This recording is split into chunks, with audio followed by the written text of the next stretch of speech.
제 딸 보고 싶어요. 네, 영화 82년생 김지영의 한 장면입니다.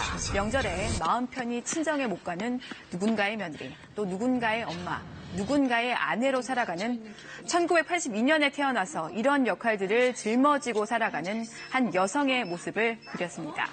이 영화의 원작은 조남주 작가의 동명 베스트셀러 소설입니다. 지금 극장에서 예매 1, 2위를 다투고 있고요. 개봉 11일 만에 200만 관객을 돌파했습니다. 방금 보시는 대로 배우 정유미 씨가 주인공인 김지영 역을, 공유 씨가 김지영의 남편 역을 맡았습니다. 영화는 김지영을 통해서 오늘날 대한민국에서 여성들이 어떻게 살아가는지 현실을 그대로 그려냅니다. 김지영이 아이를 혼자 돌보면서 고군분투하는 모습, 집에서 애나 본다는 멸시 어린 사회의 시선과 맞닥뜨린 모습 등 우리 현실의 모습을 그대로 보여주며 여성 관객의 공감을 이끌어냈습니다. 그러면서 남성 관객들에게도 대한민국에서 여성으로 살아가는 것이 무엇인지 같이 고민해 줄 것을 제안합니다. 주인공 정유미 씨 이야기 들어보시죠. 제 주변인들이 많이 생각이 나는데 그건 엄마일 수도 있고 이모일 수도 있고 친구 어머니부터 많은 엄마들이 생각이 나고 미안한 마음이 들더라고요. 그런데 이 영화가 난데없이 정치권에 등장했습니다. 더불어민주당 장종화 청년 대변인이 지난달 31일에 낸 이 영화 논평이 논란을 일으킨 겁니다. 어떻게 썼을까요?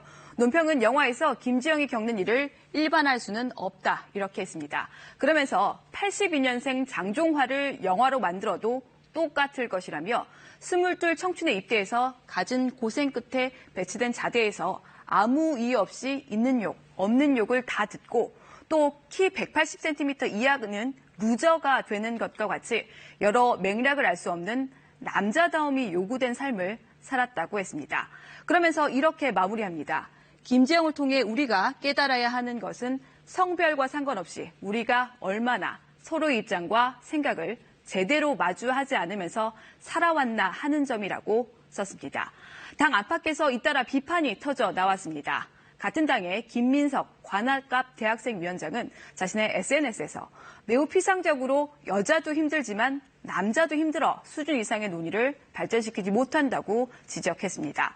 국회 내 여성 근무자들이 자발적으로 모여 만든 단체인 국회패미도 SNS에 민주당 홈페이지에 공적인 자격으로 성평등에 대한 일그러진 사견을 게재했다며 민주당 지도부에 처분이 필요하다고 촉구했습니다.